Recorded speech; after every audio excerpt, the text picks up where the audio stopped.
안녕하세요. 박세익과 식사합시다. 오늘 네 번째 손님 DS자산의 이한영 본부장님 모시고 함께 대담 시간을 가집니다. 네. 안녕하세요. 안녕하십니까. 이한영입니다. 우리 이한영 본부장님은 이제 따로 소개를 안 해도 될 정도로 유명인이 되셨어요. 아니, 언제부터 주식 투자업계에 들어오신 거죠? 제가 아마 지금 대표님 되신 우리 박 전무님이 한창 이제 저축은행에서 이제 활약하고 계실 때, 네. 예전에 저축은행 때 네. 한창 저희가 저축은행이 2008년 시즌이 있었잖아요. 네. 2005년 1월부터 제가 신입사원으로 일을 했고, 네. 제 첫 직장이 저축은행 고유자금 운용하는 곳이었습니다. 아, 그래요? 네, 대표님이 제일저축은행 계시고, 네. 저는 이제 토마토 저축은행이라고 해서, 아. 네, 그 당시가 이제 저축은행이 이제 막 부흥할 때였거든요. 그래서 네. 계셨던 곳에서 워낙 수익을 잘 내니까 다른 저축은행들도 다들 고유자금 운용하는 팀들을 만들기 시작했고, 그러다 보니까 이제 여의도에서 그 당시에 잘하셨던 분들이 다 스카우트에 가시면서 팀이 만들어지다 보니까 저는 이제 그쪽으로 이제 신입으로 들어가게 되면서 저는 2005년부터 시작을 했습니다. 그래서 지금 한 올해 18년 차 이렇게 되고 있습니다. 저도 되게 고유를 해보고 싶었고, 당시에 고유를 2008년 제가 12월 1일 날 갔었어요. 제일저축은행에. 네, 네. 그때 갈 때 여기저기서 전화 왔었죠. 가지 말라고. 미쳤냐고. 2008년 12월 1일이면 11월 달에 이제 제가 간다고 얘기하고 11월 말자로 이제 하나 투신을 그만뒀었는데, 그만두고 어딜 박세익 팀장이 어디 가는데 했더니 뭐 저축은행을 간다고 하니까 정말 옛날 사수분들 막 전화 와서 리만 브라더스도 망하는데 무슨 저축은행이냐. 그 시절에 맞습니다. 저축은행 계셨다는 거죠? 네. 제가 2009년까지 저축은행 있었고, 그 뒤로는 이제 여의도에 한투증권으로 고유 운영하면서 들어왔고, 아, 네. 그러고 또 한투증권 고유 운영하러 네, 왔었군요. 네, 그렇게 있었고, 그 다음부터는 저는 이제 자문사로 넘어가면서 기관 자금 운용하고, 그러다 보니까 지금 이제 헤지펀드까지 와 있는 이런 상황입니다. 그래서 고유에서 시작하다 보니까 매매하는 스타일이 조금 어쩐지 고유스럽더라. BM 운용을 하더라도 네. 약간 좀 더 액티브 베이스를 좀 제가 세게 하면서 약간 좀 절대 수익 뭐 이렇게 먹는 게임 하는 스타일로 이제 매매를 좀 그렇죠. 하고, 그리고 헤지 펀드 와서는 오히려 그게 훨씬 편한 상황이 돼 있는 상황입니다. 그래서 조금 원래 BM 펀드, 그러니까 뭐 사실 일반 독자분들께서 이해하시기 좋으려면 그냥 공모 펀드, 그냥 증권사나 은행 가셔갖고 창구에 가입하시는 그 주식형 공모 펀드 운용을 처음부터 시작했던 매니저랑은 조금 스타일이 다르게 제가 그렇죠. 네. 지금 이제 방송을 보시는 분들이 고유? 뭐 고유 하니까 약간 개념이 확 안 와닿을 수가 있는데, 저는 이제 94년부터 자문사에서 남의 돈을 가지고 운용을 하고, 그러다 보면 특히나 이제 기관자금 우리가 많이 운용하다 보면 기관들은 채권, 부동산, 대체투자, 주식 이렇게 다 자산 배분을 해놓은 상황에서 우리한테 소위 말하는 자산운용사한테 돈을 주다 보니까 자산 배분하지 말고 그냥 그 준 100억으로 코스피 그죠? 시장을 이길 수 있는 포트폴리오만 잘 짜라. 이렇게 하다 보니까 펀드 매니저들이 벤치마크만 이기는 운용을 하다 보니까 내가 수익을 잘 냈다고 해서 나도 나가서 한번 해봐야지 하고 지점이나 개투하러 나갔다가 전부 다 전사하잖아요. 그 왜 그럴까? 그리고 또 우리 업계에 뭐 박현주 회장님부터 시작해가지고 주식으로 굉장히 두각을 내신 분들을 보니까 그냥 순수한 펀드 매니저의 길을 걸었던 게 아니라 다들 고유를 하셨더라고요. 지점에서 정말 내 피와 살과 같은 그런 처음에 증권사 지점에 옛날에 다 보면 다 자기 가족 친척 돈으로 하다 보니까 그게 어차피 고유나 마찬가지거든요. 고유 자금, 내 자금을 운용한다 그 뜻인데요. 그래서 제가 가만히 보니까 고유를 한번 해야 되겠구나. 고유를 해야 진짜 주식의 고수가 되겠다. 그런 생각이 들어가지고 저도 고유를 한번 해야 되는데 하라는 그런 미련을 가지고 있다가 2008년 리마 사태 터져서 제가 저축은행 고유하러 갔던 거예요. 그럼 이제야 이제 왜 이한영 본부장께서 운용하는 스타일이 굉장히 이제 고유를 해본 벤치마크만 해본 매니저가 아니라 뭔가 좀 색다르다는 생각을 많이 했었거든요. 이제야 그 이유를 알겠네요. 그래서 사실은 기관 자금 운용할 때 뭐 대표님 아시겠지만 저희가 운용할 때 이제 계속 운용 보고 이렇게 불려가잖아요. 소위 말해 저희는 이제 불려간다고 얘기를 하는 거죠. 여기 가면 왜 이제 종목당 BM 대비 액티브 벳, 그러니까 쉽게 말씀드리면 뭐 특정 종목이 시가총액 비중이 3%인데 우리는 액티브 벳이니까 배팅을 더 많이 하는 거죠. 이제 적게 하는 것도 벳이고 많이 하는 것도 벳인데 저희가 뭐 3%짜리 종목이면 보통 일반적인 펀드들은 뭐 0.2, 0.3 더 사고 덜 사고 요런 운용을 하는데 저는 보통 막 2%, 3% 막 이래버리니까 그리고 안 사버릴 거는 아예 그냥 제로로 가버리고 이래버리니까 초반에는 되게 많이 불려갔었어요. 그리고 왜 이렇게 막 BM 펀드인데 절대 수익형처럼 하냐. 그렇죠. 근데 지나고 나서 보면 계속 1등이거든요. 그러니까 이거는 사실 BM 펀드는 그 시장 대비 아웃퍼폼을 얼마나 잘하냐가 결국은 결과물인데 근데 그 시장보다 잘했다고 해서 절대 수익을 항상 이렇게 고객들한테 주는 건 또 아니거든요. 근데 그래서 그냥 옛날부터 저는 그냥 뭐 고유를 해서 그런지 시작이 그거여서 그런지 몰라도 BM을 이긴 게 뭐가 의미가 있나 약간 그런 생각. 그러니까 고객 돈이 마이너스 났는데 BM 이긴 게 무슨 의미가 있지 이런 거고 시장보다 이기면서 돈을 무조건 벌어야 된다 약간 이 생각이 좀 있어가지고 그러다 보니까 그렇게 됐었는데 제가 고유자금 그 다음에 이제 기관자금 들어갔고 그 다음에 기관자금 하고 나서 또 일반 공모펀드도 운용하는 운용사에 있었고 그 다음에 이제 비상장도 섞으면서 같이 이제 좀 그 당시로는 사실 헤지펀드가 아닌데 저기 그런 업무도 좀 했었고 그다음에 한국에 사실 지금은 사실 사고가 많이 나서 뭐 좀 이슈들이 한 최근 2, 3년 동안 많이 됐었는데 한국에 이제 롱숏 상품이 처음 나와서 ARS 롱숏 상품이라고 해가지고 신한금융투자에서 처음에 냈던 그 그런 롱숏 상품을 5군데 운용사에 들고 했었고 그 중에 한 군데에 계셨었고 인피니티였고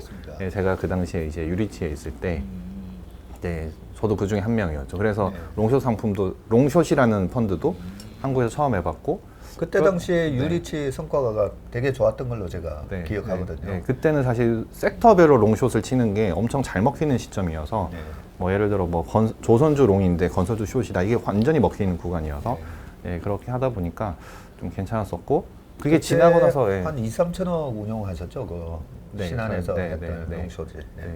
롱숏으로도 뭐 사실 꽤 괜찮은 성과였었죠. 근데 그게 지금 와서 생각해 보면 저는 사실 그 국면마다 다른 시장이었고 다른 자산을 운용했던 거고 다른 전략을 구사해야만 하는 상품을 운용했던 게 지금 와서 이게 이걸 다 섞어놓은 헤지 펀드를 하는 데 있어서 조금 크게 도움되는 그런 상황이에요. 그러니까 숏을 칠 때도 거부감이 없고 뭐 먹으러 들어가는 게임을 할 때도 그렇고 아니면 시장이 쉴 것 같아서 적당히 줄여놓고 시장 맞춰놓고 저희가 쉴 때도 좀 그런 것 같고 그래서 우연히 우여곡절을 많이 겪으면서 그렇다고 제가 엄청 유명하고 큰 대형 하우스에 있었던 것도 아니거든요. 근데 지나고 나서 보니 그게 좀 은근히 도움되는 그런 상황인 것 같습니다. 오히려 큰 대형 하우스에서 시작하지 않았기 때문에 지금의 우리 이한영 본부장이 있었던 게 아닌가라는 생각도 들고요. 그 책, 우리 이한영 본부장님이 쓰신 책 이거 있잖아요. 시대 1등조차 찾아라. 처음에 제가 추천사 적을 때도 읽어봤었지만 이번에 제가 다시 한번 읽어봤었거든요. 또 여기서 이제 방금 얘기하셨던 액티브 베스라는 거 있잖아요. 액티브하게 수동적으로 패시브하게가 아니라 액티브하게 배팅을 한다고 해서 우리 용어로는 액티브 베스를 한다고 그러거든요. 그러면 삼성전자가 지금 시가총액이 22%면 웬만한 벤치마크 펀드를 운영하는 기관의 이제 펀드 매니저들은 삼성전자의 그 시가총액 비중이 22%다 보니까 펀드에도 22%에서 아주 많이 하면 뭐 25%, 삼성전자를 22%가 아니라 뭐 18%, 17%만 가져가도 막 놀래잖아요. 아니 그렇게 적게 가져가도 돼. 근데 이 액티브 배팅을 잘 하시는 분들은 삼성전자 빵으로 가져가기도 하잖아요. 제가 0 갔다가 불려갔었습니다. 그렇죠. 그러고 보니까 우리 첫 번째 게스트였던 에세플러스의 강광천 회장님도 그런 부분에 있어서 액티브 뱃이 확고하신 분이잖아요. 삼성전자 우리는 안 가져간다. 뭐 이런 말씀도 공개적으로 하셨었고. 제가 보면 우리 회사의 매니저들도 뭔가 우리 주식이 소위 말해서 미래의 불확실성에 대한 우리가 확률이 높은 배팅을 하는 거잖아요. 어떤 투자가 분들은 배팅이란 말을 또 되게 싫어하는 분도 있더라고요. 그렇죠? 근데 저는 그 액티브 벳이라는 말에 나와 있듯이 우리가 그 웨이트 조절에도 배팅을 해야 되고, 그죠? 이한영 본부장께서 여기다 그렇게 써놓으셨잖아요. 내 자산에 1% 투자해가지고 그 100% 수익 나면 뭐 하냐고. 그죠? 1%에서 100% 먹는 것보다 좀 더 압축을 해서 내가 확실하게 30% 지를 수 있는 종목을 찾아서 그 30%로 30%를 벌면 9% 아웃퍼폼 하게 된다. 그런 얘기를 하셨는데 그게 틀렸을 때 시장 대비 크게 언더하다 보니까 그래서 매니저들도 보면 그냥 무난하게 포트폴리오를 짜고 그 무난하게 포트폴리오를 짜는 사람이 이 시장에 거의 한 85%가 다 무난하게 짜는 것 같아요. 그렇죠?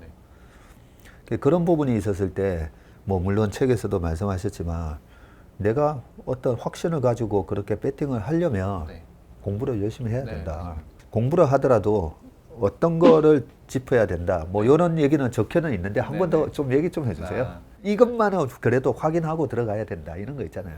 주식은 저는 생각할 때 가로도 맞춰야 되고요. 가로는 내가 투자하는 기간이어야 되죠. 내가 한참 사서 지금 나중에 오를 거 말고 샀는데 조금 있다가 올라야 되는 그 투자의 기간을 정해야 되죠. 그리고 제일 좋은 케이스는 내가 사놓고 충분히 매집하는 그 기간을 거치고 그때부터 슬슬 오르기 시작해서 제가 팔고 싶은 시점까지 계속 올라주는 거. 그게 세상 제일 좋은 주식인데 그러려면 저희가 이 주식은 이때부터 시작해서 이때까지 갈 것 같다라는 그 기간이라는 걸 확실하게 알아야 되고요. 그러면 이 회사가 어떤 업을 하고 있고 그 업의 사이클이 어떻고 그 다음에 지금 현재 이 회사가 닥친 이벤트는 뭔지에 대해서 정확하게 알고 있으면 요 정도에서 여기까지 잡을 수 있겠다라는 거죠. 그래서 뭐 단적 예를 들면 요즘에 리오프닝이 하도 많으니까 리오프닝은 저희가 작년 연말이었으면 오늘도 제가 뭐 딴 데서 이제 기자 인터뷰 할 분이 저 뭐 1월 달에 리오프닝 주 중에서도 특히나 뭐 엔터주들을 많이 사면 좋을 것 같다라고 말을 했다는데 지금도 유효하냐라고 오늘 전화가 왔더라고요. 그래서 이걸 제가 예를 들어서 말씀드리면 1월 달에는 저희가 봤을 때 조금 있으면 리오프닝 되겠다는 막연함이 있었잖아요. 그리고 뭐 오미크론이 막 확장되는 것 그걸 우리가 보고 있으면서도 앞에 거 원래 이제 코로나19가 봤었기 때문에 이게 시간이 지나면 결국은 바이러스는 둔감되고 우리가 이제 그 중증 환자 수만 딱 떨어지기 시작하면 여기에 대해서 배팅을 할 수 있는 구간이 올 것 같다라는 건 사실 시간의 문제죠. 시간의 문제인데 언제인지는 모르죠. 그런데 피크아웃 했던 나라들이 있으니까 그 나라들이 전체 인구의 25%가 정점을 찍고 빠지는 걸 우리가 봤으니까 그럼 우리의 시나리오가 다 나왔죠. 3월 중순이라고. 그러면 1월이니까 3월까지는 힘들겠지만 그 사이 이 뉴스는 계속 나올 거다. 그러면 우리는 1월, 2월 사이 계속 사모아서 3, 4월에 그런 모멘텀이 극한으로 가주면 그때부터 이제부터는 팔 생각을 좀 하고 있으면 우리는 요 구간을 먹을 수 있는 거죠. 그러면 이 기간이라는 건 정해지는 거고 근데 이제 주식이라는 게 제일 좋은 게 이제 밑에서 사서 위에서 팔아야 되니까 그러면 저희가 이 주식이 안 좋아서 계속 빠지다가 계속 관찰하고 있다가 그러니까 리오프닝 주식들이 다 안 좋았었잖아요. 2년 동안 뭐 아무것도 못하니까 엔터주들도 공연 못하니까 주식 딱 빠져버리고 근데 더 이상 안 빠지게 되면 더 이상 팔 사람이 없어지면 사실 주식이라는 게 안 빠지는 거거든요. 근데 주식이라는 게 희한한 게 모든 악재가 반영돼서 더 이상 팔 사람이 없으면 아무리 매도가 나와도 주식이 안 빠집니다. 그거는 이제 저희도 가끔 매니저들끼리 이렇게 보다 보면 더 이상 팔 사람이 없나 보다 그 얘기하죠. 빈집이 이제 형성되는 거고 근데 빈집의 주식이 딱 인식이 되면 다들 관심은 가지고 있는데 선뜻 움직이지는 못하죠. 근데 그때부터는 조그만한 이런 호재만 나와도 주식이 가볍게 움직이기 시작하는 거거든요. 근데 이제 리오프닝을 보면 뭐 여행이 열린다더라, 공연이 시작된다더라 그런 게 이제 모멘텀으로 작용될 거고 근데 작용이 됐을 때 이제 실적이 나와줘야 저희가 완벽하게 그 주식을 끝까지 먹을 수 있는데 실적은 나중에 나올 건데 지금 기대감에 땡겼다가 주식을 샀다가 나중에 실적 안 나와서 무너지면 어떡하지? 라는 막연함이 또 공포가 막 생기거든요. 그러면 저때 이제 저희가 공부하는 게 리오프닝 전에 정상 영업할 때 이 회사의 상황과 지금 그 사이에 바뀐 거 더하기 정상 영업하면 뭐가 바뀌지? 라는 생각을 해보면 이제 목표가를 잡을 수 있는 거죠. 근데 그 목표가도 저도 책에서 그랬지만 밸류에이션 되게 복잡하게 전혀 할 필요 없다. 그냥 뭐 EPS, BPS 그냥 보고 EPS는 뭐 이게 퍼 이제 몇 배 곱해주자. 이 업이 보통 뭐 얼마 뭐 20배다. 그러면 20배 해주는 거고. 그랬을 때 지금 현재 대비 넉넉한 목표가 나오면 우리는 그걸 보고 이제 투자를 하시면 그냥 일반 개인분들은 그렇게 하면 심플하게 접근할 수 있다는 거예요. 예, 그래서 가로는 아까 그런 느낌으로 미리 구간을 정해 놓으시면 나는 올해 1분기에는 이거 살래. 그리고 1분기 동안 향유할래. 그리고 가봤을 때 좀 더 될 것 같으면 연장하시면 되는 거죠. 그리고 목표가는 지금 여기서는 더 이상 안 빠지는구나. 근데 왜 안 빠지지? 보면 다 이유도 있습니다, 사실은. 뭐 자산 가격이 여기서 하단을 막아준다거나 아니면 더 이상 이제 수급적으로도 이슈가 없다거나 뭐 이러면 사실은 뭐 여러 가지 이유에서 하단이 형성이 되는 거죠. 그러고 나서 이제 목표가라는 게 형성이 되고 그다음에 사실 시세고 목표가라는 거는 시장에서 투자자들이 서로가 인정한 가격이거든요. 근데 그러려면 이제 공감대가 형성돼야 되고 소위 말하는 이쪽 안 좋다고 말하는 사람의 말빨과 이제 좋다고 생각하는 사람의 말빨이 싸워서 이겨가지고 누가 이기냐에 따라 시세가 정해지는 거니까 그 방향성을 내가 공부를 해놓고 있으면 공부가 해놓고 있는 상황이면 논리가 생기거든요. 근데 그 논리가 내가 저 사람이 말한 것보다 더 세다라고 하면 저는 나의 논리를 믿고 가면 되는 거고 예, 상식적인 선에서. 근데 논리가 약하다 생각하면 저 사람 얘기를 들어보고 내가 이거 잘못 생각했구나. 그럼 바꾸면 그럼 목표가의 조정이라는 걸 나올 수 있거든요.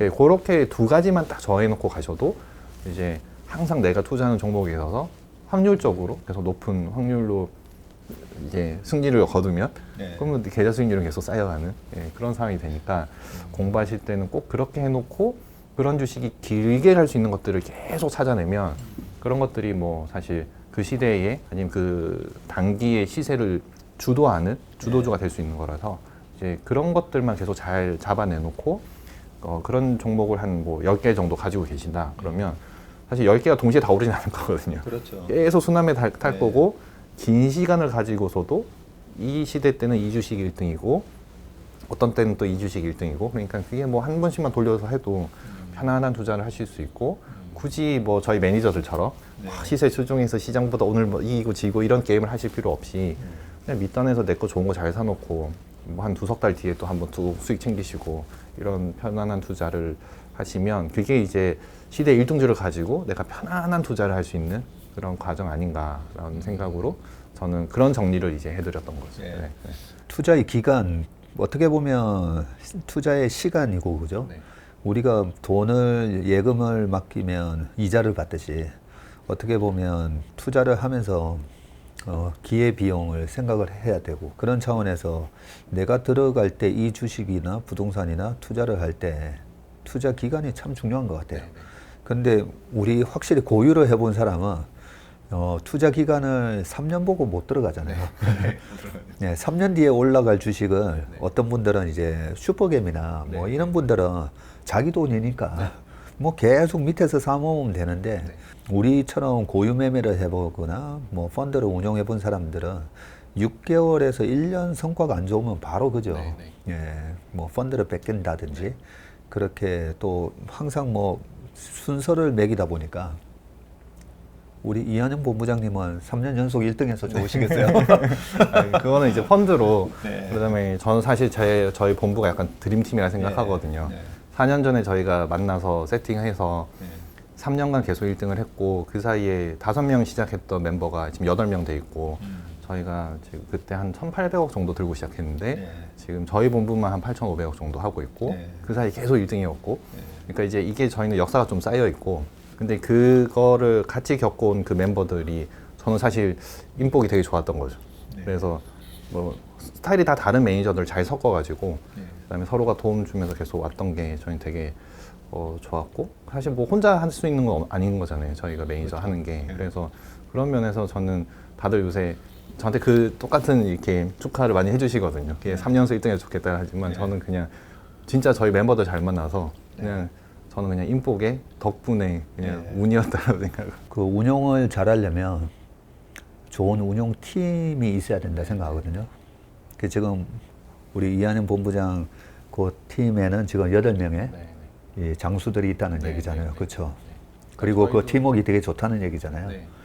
그러니까 저희도 지금 보면 사실 각자 구성원마다 역할이 좀 다 있거든요. 그리고 특기도 다르고 사실 저는 본부장이니까 우리가 운용하는 상품의 전략이나 그다음에 그때그때마다 이제 자산의 배분이나 그다음에 뭐 리서치하는 방식이나 운용하는 방식이나 그리고 회사의 요구에서 우리 매니저들한테 성과 보상도 이렇게 해줬으면 좋겠다라는 그런 조직적인 것들 다 구상해가지고 이렇게 끌고 가는 과정을 거쳐야 되는 거고, 밑에 직원들은 뭐 팀장은 또 밑에 더 이렇게 끌고 가고, 주니어 매니저들은 또 열심히 공부해가지고 계속 올려주고, 중간의 급들은 계속 그게 맞는지 검증해주고, 이제 이런 것들이 계속 이제 움직여야 되는데, 저희는 그거를 4년 전부터 저희만의 방식으로 계속 만들어 왔던 게 지금 와서는 되게 좀 큰 자산이 돼 있고, 그러다 보니까 저희 펀드에 들어와 있는 고객들은 한 3년 이상 계속 가시거든요. 그러니까 이제는 고객들도 장기화돼 있는. 근데 그거에 대해서 좀 만족도가 높으시죠. 왜냐하면 매니저 이직이 없고 매니저들이 보통 근속연수 한 2년이 잘 안 되잖아요. 근데 저희는 4년째 가고 있고, 그다음에 저희 내부적으로도 자신감은 뭐냐면 저희가 정확하게 19년 1월 1일부터 저희가 정확하게 운용을 했거든요. 그래서 저희 DS에서 나가는 수익률의 그런 것들은 다 온전히 저희 건데 19년 장, 그러니까 시장 7% 오를 때 저희가 꽤 괜찮은 수익률을 냈었고, 그리고 펀드 대상을 받았고, 2020년도는 정말 이런 장이었잖아요. 그래갖고 막 박살났다가 급등하는. 그런데 어쨌든 연간으로 지수는 30% 올랐거든요. 그럼에도 저희도 뭐 시장 대비 한 2배 이상의 수익률. 그다음에 작년에도 시장 3%짜리였는데 저희가 재작년에 못지않은 수익률. 그러니까 그렇게 되니까 지금 다 다른 성격의 시장에서 그러니까 저희는 그걸 이겨내서 왔던 게 자신감까지 붙어가지고, 사실 올해는 저희도 1월에 터지고 시작했습니다. 그래서 저희도 되게 힘든 구간이 좀 지났고, 터지고 시작하면 이게 나이키처럼 되는 거죠. 네, 그래서 저희가 나이키가 아니라 이게 뭐죠? 루트인가? 루트 그림 나와요. 이걸 만들기 위해서 지금 이렇게 하고 있는데, 어쨌든 저희도 뭐 4년 만에 오랜만에 1월에 한번 마이너스 나오기 시작해가지고 또 정신 차리고 또 부여잡고 더 이렇게 하고 있는데, 그럼에도 이 과거에 힘든 3, 4년을 같이 했던 멤버들이 또 이제 한 번에 어려움을 겪으니까 잘 이겨낼 수 있는 것 같아요. 이직률 이런 거 얘기하시니까 사실 이한영 본부장이 DS 들어가기 전에는 사실 이직률이 높은 직장이었다고 저는 알고 있거든요. 네, 맞습니다. 네, 네. 그래서 방금 얘기하시는데 우리 이한영 본부장이 들어가고 나서 DS의 조직도 굉장히 단단해졌고, DS에 누가 나왔다 뭐 이런 얘기를 제가 최근에는 못 들어봤어요. 뭐 어디서 막 빼가려고 자꾸 하겠지만, 그래서 조직이 굉장히 안정적으로 변했다, 뭐 이런 생각이 좀 드네요. 제일 좋았던 건 사실 저희도 직업이고 저희 매니저들도 이제 30대 초중반이거든요. 처음에 만났을 때 20대 후반, 30대 초반이었는데 이제는 시간 지나서 30대 초중반이 돼 있고, 벌써 다 총각들이 애 아빠들 돼 있고, 이런 상황인데, 직장이고 직업이기 때문에 보상이 충분하고 합리적이지 않으면, 그리고 심지어 이런 세대들을 요즘에 MZ 세대라고 부르는 상황인 거고, 뭐 대기업에서도 지금 보상이 문제여서 큰 일들이 나잖아요. 근데 저희는 되게 좋았던 건 매니저 출신의 필드에서 운용을 지금도 하고 계시는 회장님이 계셨기 때문에, 저희가 운용할 때는 이런 전략으로 이제부터는 펀드를 전부 다 동일하게 이렇게 운영하겠습니다. 그거에 대해서 그렇게 해라 라고 허가를 해주신 거고, 그 다음에는 이제 이런 보상 체계가 필요하다라고 한 거에 있어서 그렇게 해줄게 라고 하심으로 인해서 직원들이 이제 동기부여가 됐고, 근데 실제 그 일이 벌어졌을 때 사실 여의도의 많은 운용사들이 보상이라는 게 기대치보다 좀 안 좋게 막 그렇게 됐었는데, 저희는 룰대로 다 회장님이 보상을 해주시면서 그것까지 다 경험한 매니저들이 되니까 엄청 굳건해지고 단단해지고, 그다음에 사실 회사에 대한 로열티와 회장님에 대한 로열티가 같이 오르다 보니까 자신감도 같이 붙고, 이것도 이겨낼 수 있고, 이번에도 이겨내면 또 잘 될 수 있다, 이런 게 계속 붙으니까 더 잘 되는 그런 과정인 것 같습니다. 그래서 이런 시스템은 사실 다른 운용사 있을 때도 하긴 했었는데, 결국은 다행인 거는 저희 오너가 그거를 좀 더 긍정으로 제일 잘 봐주신 분이었기 때문에 이런 게 알게 모르게 다 같이 결합된 것 같아요. 네, 그래서 좀 잘 된 것 같습니다. 안 그래도 제가 회장님 얘기를 하려고 했었어요. 제가 방송에서 우리 장 회장님 거론을 한 게 한 5번은 넘을 거야, 아마. 한국에 뭐 워런 버핏 같은 분이 계시다면 저는 단연코 이제 우리 장 회장님 얘기를 많이 하고요. 실명을 거론 안 할 뿐이지. 워낙 언론에 노출을 안 하셔가지고. 그러니까요. DS가 그 이니셜이잖아요. 그래서 장 회장님을 보면 우리 이한영 본부장이 좋은 팀원을 만나서 인복이 좋다라고 또 얘기하셨지만, 대한민국에서 장 회장님하고 같이 일을 할 수 있다는 거, 그 자체가 저는 정말 만약에 제 20년의 어떤 시간하고 바꾸라면 저는 장 회장님하고 일할 수 있는 그 기회를 잡겠어요. 그래서 진짜 큰 도움 됩니다. 그쵸. 한번 경험을 해본 매니저와 아닌 매니저는 네. 아마 시장 보는 눈이 좀 다를 네. 거예요. 이게 뭐 제 오너분이라서 제가 이렇게 막 방송에서 칭찬하는 게 아니라 정말 그냥 이분은 거쳐보고 안 거쳐보고가 좀 다른 케이스인 것 같아요. 그렇죠. 저도 뭐 오랫동안 이제 봐왔기 때문에 우리 장 회장님에 대해서 좀 잘 모르시는 분들이 계셔서 우리 이한영 본부장이 얘기를 하면 직장 또 상사에 대한 플래트링이라고 그러죠. 아첨처럼 보일 수가 있으니까. 첫 번째, 장 회장님은 제가 한 번씩 이렇게 퇴근하다가 보면 열심히 이제 걸어가고 계시잖아요. 보면 저희 아버지가 입으셨던 그런 바바리 코트를 입으시고 막 걸어가셔서 창문 내리고 아 형님 어디 가세요 하면 지하철 들어간다고. 그래서 제가 많이 태워다 드렸죠. 아직도 지하철 타고 다니시죠? 그렇죠. 네. 그리고 골프 주말에 어쩌다가 나가셔도 차 얻어 타고 가시잖아요. 그죠?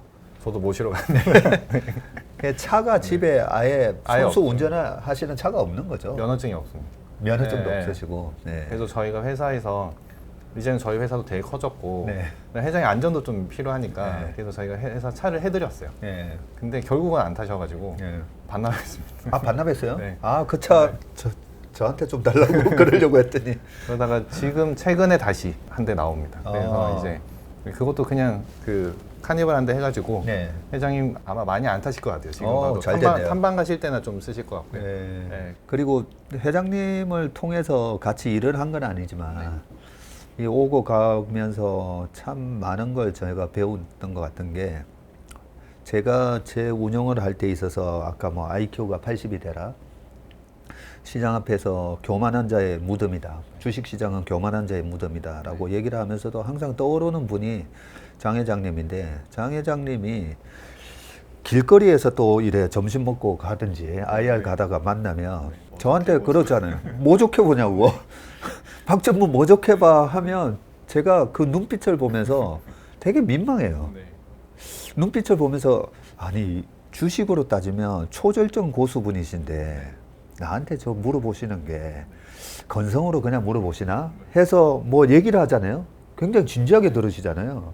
다 진심으로 물어보세요. 네, 진심으로 물어보시고 그 다음날 직접 사기도 하시더라고요. 그걸 보면서 이야 아니 저랑 그분이 프로 뭐 한 10년 전 이렇게 만나 뵀을 때 장 회장님이 프로 9단이라면 주식으로 제가 아마추어 한 3단, 4단 이런 느낌이라면 아니 저한테 그렇게 물어보시는 거가 저는 되게 놀라웠거든요. 근데 우리 직원 밑에 대리한테도 물어보더라고요. 그리고 한 2-3달 전인가 점심 때 한번 오셨더라고요.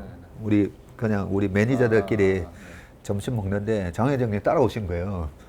따라오셔가지고 하시는 말씀이 박전무 유튜브를 잘 보고 있다는 거예요. 그 얘기 들으면서도 엄청 송구스러운 거예요. 장 회장님은 정말 뭐 워런 버핏하고 비교해도 전혀 손색이 없을 그런 분이신데 지금도 뭐 유튜브에서 제 얘기도 들으시고 길거리에서도 뭐 언제든지 뭐 만나면 주식 물어보시는 그 겸손한 마음을 정말 평생 간직해야 되겠다 이런 생각이 들더라고요. 저 회장님은 제가 볼 때는 그게 그냥 정말 너무 재밌어서 하시는 것 같아요. 너무 재밌어서. 기업 미팅하고 그다음에 뭐 사람 만나서 주식 얘기 듣고 뭐 사업이 어떻게 흘러가나 이런 얘기 듣는 게 뭐 그게 그냥 낙이신 것 같아요. 너무 재밌으니까 그러니까 즐거워서 하는 사람을 못 이긴다 그러잖아요. 그러니까요. 그러니까 이제 그렇게 성공하신 것 같고 저도 이제 4년 모시면서 크게 배운 거는 뭐였냐면 지금 말씀하셨던 선입관 없이 모든 거를 하는 거. 실제 작년에 게임주 그렇게 잘 될 때 저희 회장님도 연배가 있으신데 코인, 백서 이런 거 다 알고 계시고 이미 다 읽으셨고 그래서 제대로 뭐 그런 주식들 그냥 게임주에 다 베팅하는 그 나이이심에도 불구하고 저희보다 훨씬 빠르게 움직이세요. 이제 그런 게 열려서 다음 시장에서 뭐가 열린다는 걸 알고 계시니까 왜냐면 뭐 이제 그에 대해서 준비를 하고 계시고 그에 대해서 선입관 없게 대응을 하시는 거고 그다음에 저도 이제 저희도 막 이런 시장을 겪으면서 지금 3-4년이 왔잖아요. 그랬을 때 꼭 하셨던 말씀이 힘들 때 시장 안 좋을 때 매니저들한테 항상 하시는 말씀이 그냥 11개월 터지더라도 한 달 동안 다 만회하고 살릴 수 있는 게 주식이다. 그래서 정신만 똑바로 차리고 너네가 딴짓 안 하고 네. 정말 기업 공부만 잘하고 있고 힘들 때 계속 탐방 다니고 시세 보지 마라. 뭘 보고 있냐. 그 본다고 뭐 그게 오르냐. 이런 얘기 많이 하시거든요.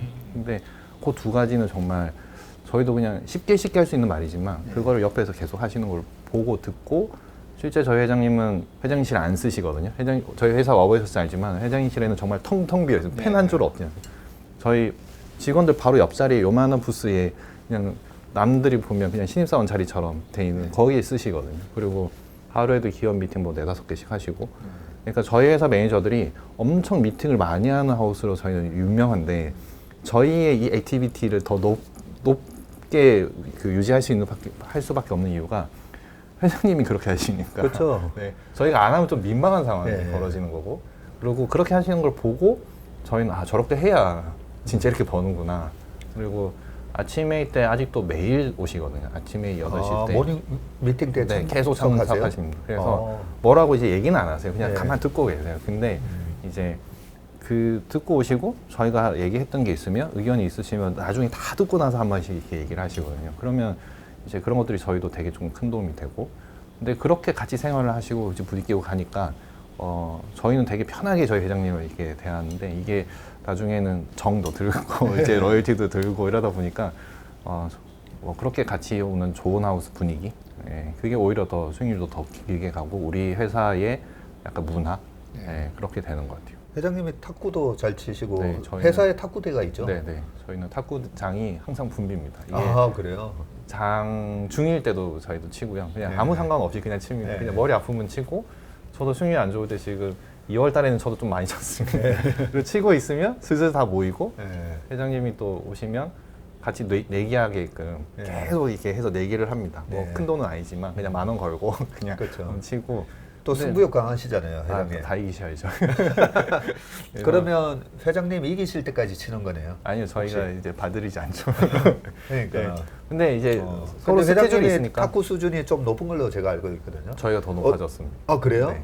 회장님 실수하신 게 작년인가 재작년에 한번 그 탁구 국가대표 상비군 코치를 레슨을 시키는 회사에서 레슨을 하는 바람에 직원들이 쫙 올라갔죠. 수준이 쫙 올라오군요. 네, 네. 아무래도 회장님 연세가 이제 50대 후반을 향해 가고 계시니까 레슨을 받으면 흡수를 못하죠. 아, 그렇죠. 근데 저희가 이제 30대 초중반인 매니저들이 많아서 쫙 올라오는 그런 상황이 됐고, 근데 그런 것들이 다들 참 좋은 분위기, 좋은 문화. 그러니까 잘 될 때도 더 잘 되게 하고, 안 좋을 때도 빨리 슬럼프에서 벗어나게 하고, 약간 그런 게 있는 것 같습니다. 네. 아, 오늘 회장님 얘기가 나오면서 우리 이한영 본부장의 그 책에 담겨진 많은 운영 노하우뿐만 아니라 회장님의 운영 노하우가 저도 새록새록 하나씩 기억이 나요. 저희 인피니티 때 회사에 한번 오셔가지고 삼립식품? 예, 그거 뭐 차트를 보고 있으니까 처음에는 그러시더라고요. 아니 그 뭐 차트는 모니터는 아침 10시까지 시세만 어떻게 형성되는가 10시 정도까지만 보면 되지 이 시간에 왜 차트를 보고 있냐는 거예요. 그래서 제가 한국의 맥도날드 같은 회사가 될 수 있지 않을까 그런 생각으로 이래 쳐다보고 있다 얘기했더니 박정우 주식 잘 보네 뭐 이런 말씀을 하시면서 가셨어요.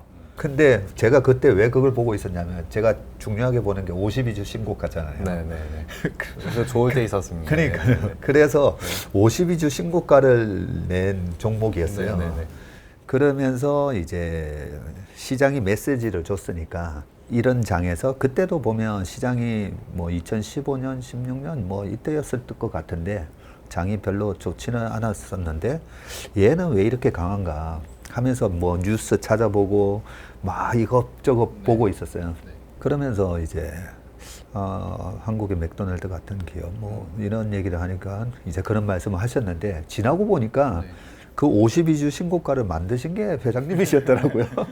그래서 뭐 하시고 잘 말씀 안 하시죠. 네, 그러니까 본인이 사셨다는 얘기는 안 하시고 그냥 박정우 주식 잘 보네. 네네. 그러니까 저희 회장님은 제가 볼 때는 엄청난 투자자신 것 같아요. 네, 그래서 그렇게 되신 것 같고 가끔 이제 저희 고객들, 저희 회사를 찾아오는 고객들은 거의 두 가지 색안경을 좀 끼고 오시거든요. 하나는 이제 회장님이 워낙 잘 되신 투자자니까 그러니까 회장님이 손대면 다 잘 되고 있다. 이제 그거에 대한 확신함을 가지고 오시고, 근데 회장님이 운영하는 게 아니라 우리 펀드에 가입하시는데 이제 그걸 가지고 이제 오시는 거죠. 그리고 저희도 계속 이렇게 성과가 괜찮았다 보니까 이제 저희한테 맡기면 뭐 너네 무조건 먹는다. 약간 이런 생각으로 오세요. 그래서 저는 꼭 말씀드리는 게 뭐냐면 일단 첫 번째로는 저희 회장님은 투자자시다. 근데 저는 펀드 매니저다.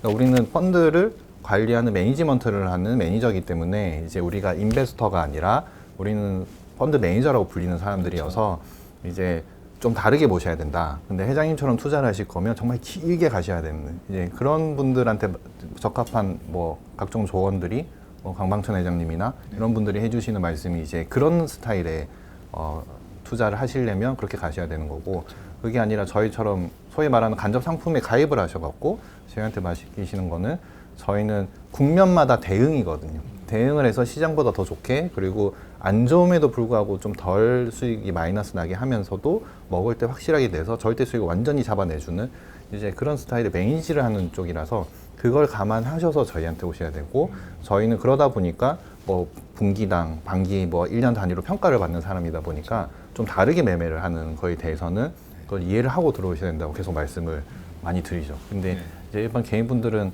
그냥 보통 그렇다기보다는 이제 사실 권위의 호소라고 해서 우리 논리 시간에 배우는 권위의 호소처럼 누가 이렇게 됐으면 여기는 무조건 잘 될 거야 막 이렇게 하지만, 저희도 그 엄청난 고난을 겪고 이겨내서 수익률을 쌓아가는 과정이고, 사실 실제 저희 회장님도 한참 오랜 세월 동안 시간도 투자이신 거니까 그렇게 잘해서 이렇게 해서 우여곡절 겪으시면서 그것들을 다 상장시키고 이렇게 과실을 따내시는 것처럼 그런 개념을 확실하게 고객도 잘 잡고 가셔야 되고, 근데 이런 스타일이든 저런 스타일이든 정확하게 저도 그렇고 제가 뭐 시대 1등주를 사세요라는 말씀도 드렸지만 저희 회장님도 맨날 하시는 말씀이 뭐냐면 상장이든 비상장이든 되는 판에서 놀아야 된다. 네, 그 말은 즉슨 되는 산업, 성장하는 산업에서 놀아야 거기서 꼴등하는 기업을 잘못 잡더라도 수익은 나는 거죠. 실수지만. 근데 제대로 찍으면 정말 시대 1등주를 저희가 투자하게 되는 거예요. 그래서 그런 확률을 높이는 게임을 계속 은연중에라도 무의식 중에라도 계속 습관화 시켜서 가야 저희가 투자하는 사람들 입장에서는 되게 좋은 결과물로 이어진다는 거를 항상 저희는 알고, 이게 TV에 나오셨을 때 이런 분들이 막 얘기해서 심지어 뭐 저도 뭐 이런저런 얘기를 드리지만 그런 거를 좀 개념에 넣고 계속 들으시는 게 나중에 좀 더 도움 되지 않을까 싶습니다. 네. 되는 판에서 놀아라라고 하시니까 저도 우리가 주식 투자를 할 때 주식 시장이 2021년 오디션, 2020년 오디션, 오디션 게임이라는 용어를 많이 쓰거든요. 노래 관련된 오디션 보면 미스터 트롯이 있고, 그죠? 그 다음에 히든 싱어 이런 게 있고, 그래서 히든 싱어에서는 똑같이 거의 모창하듯이 해야 우승을 하는데, 또 뭐 슈퍼스타 K나 또 다른 그 오디션에서는 아니 뭐 김광석 모창하냐 뭐 이렇게 또 폄하하잖아요. 그래서 오디션의 성격에 따라서 우리가 다르게 평가받는다 이런 얘기를 많이 하거든요. 회장님이나 워런 버핏이나 저는 뭐 개인적으로 저보고 어떤 투자 스타일이냐라고 물어보면 밸류, 그로스, 모멘텀 중에 저는 모멘텀 스타일이라고 얘기하거든요. 그리고 장 회장님을 이제 오랫동안 봐오면서 최고의 모멘텀 매니저다라고 저는 생각했었어요. 그게 제 생각이 다를 수도 있는데, 왜냐하면 2014년, 15년 제약주가 날아갈 때 장 회장님은 제약주를 들고 계시더라고요. 그리고 2004, 5, 6, 7년도에 인프라 사이클에서 조선기자재가 올라갈 때는 또 장 회장님이 그때 조선기자재에 또 엄청난 배팅을 하셨었고, 제가 보니까 섹터를 불문하고 모든 섹터가 어떤 모멘텀이 생기잖아요. 장 회장님은 그 섹터의 1, 2등을 다 들고 계세요, 항상. 그래서 저는 그걸 보면서, 맞죠? 네, 그걸 보면서, 와, 정말 대단한 신분이다. 그 시장을 주도하는 그 섹터를 놓치지 않는다는 것도 참 대단하고, 우리가 그러잖아요. 우리 여의도 업계 매니저들은 다 하는 얘기지만, 기업 IR 가보면 장 회장님 항상 앉아 계신다고. 저는 정말 가끔 가는데 정말 이 기업은 가봐야 되겠다 싶은 걸 저는 가잖아요. 장 회장님 항상 계세요. 항상 계시는 걸 보면서, 야, 저렇게 준비가 돼 있구나. 모든 기업을, 사실 장 회장님은 대형주만 아니라 중소주 기업까지 다 가잖아요. 저렇게 작은 기업까지 다 돌아다니시면서 이 섹터에 대한 이해가 큰 기업부터 작은 기업까지 다 공부하시니까 섹터에 대한 이해도가 이 업계 넘버원이겠구나. 그리고 그 산업의 트렌드가 딱 턴어라운드 됐다 싶으면 아, 거기는 어떤 기업이 1등, 2등인지 아니까. 그러니까 제가 차트 보면서 52주 신고가 이거 왜 나고 있지 할 때 52주 신고가를 만들어버리는 그런 선점을 할 수 있는 것 같아요. 항상 저희한테도 그거 많이 주문하시는 거고 예, 저도 이제 계속 저희 본부 매니저들이 저희 좀 자신감이 있는 게 제 사수님들이 사실 대표님이랑 좀 친한 분들이 좀 몇 분 계시는데 그분들이 저 대리 시절에 엄청 소위 말해서 정말 빡세게 공부시키셨거든요.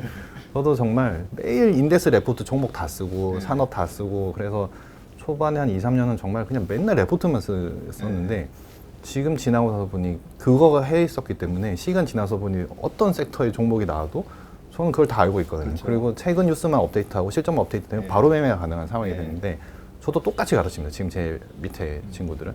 그리고 그렇게 훈련돼서 온 친구들이 있다 보니까 저희는 그 어떤 섹터도 안 놓치게 되는 거죠. 그래서 저희는 소위 말해서 그냥 가만히 서서 이렇게 보다가 이쪽 움직인다 이쪽 움직인다 서로 이렇게 얘기를 하잖아요. 그러면 이쪽 섹터 지금 요거 움직이면 이거 먼저 가야 됩니다. 그래서 밑에 쫙 저희는 사모아 놓고 있죠. 그러고 나면 저희가 올려서 가는 게 아니라 지나고 나서 보니 갑자기 주도주 돼 있고 그럼 저희는 시세가 나는 거고 그때 사실 저희는 잘 팔고 나갈 준비를 하면 팔고 나서 생긴 돈으로 또 딴 데 가서 갈 준비를 먼저 하고 있고 이게 이제 소위 말하는 펀드의 운용인 거죠. 왔다 갔다 하면서 그리고 빨리 선순환매를 잘 타면서 근데 그거는 무조건 결국은 기승전 공부를 다 해놓고 산업 공부 해놓고 종목 공부를 해놓으면 그 다음부터 이제 매크로 보시면서 이 매크로가 이렇게 움직이니까 이거에 맞는 산업이 뭐지? 그 다음에 시대가 바뀌어서 이 산업이 성장하니까 이거는 모두가 공부 같이 해야 되는 거죠. 그 시점에.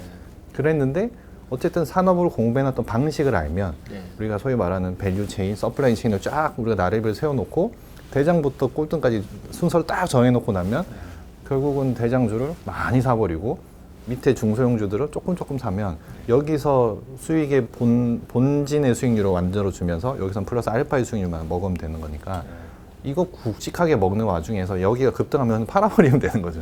그리고 돈 챙겨서 딴 거 갈 준비. 그래서 이게 전부 다 이어지는 내용들인 거잖아요. 공부해서 매매까지. 네, 그게 사실 주식이라는 게 펀드 매니저도 저희도 출근해서 매일이지 이걸 계속 하고 있는 거고 저도는 아침에는 계속 뭐 기업들이랑 컨퍼런스 콜하고 애널리스트 세미나 하고 오기 전에는 또 운용 보고 갔다가 이렇게 했는데 이거 매일 반복하는 거거든요. 근데 저희가 뭐 주식을 그 주식 매일 보고 있는데 뭐 사실 모르겠습니다. 그럼에도 불구하고 또 미팅 듣고 뭐 하냐고 계속 업데이트 듣고 내가 모르는 뉴스가 뭐지? 라는 생각 계속 하고 혹시나 뭘 놓친 게 있나? 좋은 쪽이든 나쁜 쪽이든 공부의 양이 결국은 수익률로 결국 가는 거고 공부의 양이 많으면 딴 사람들보다 먼저 많이 잘 가 있을 수 있다는 그러면 내가 그 시대를 주도해 버릴 수 있는 정말 좋은 얘기 말씀해 주신 것 같아요.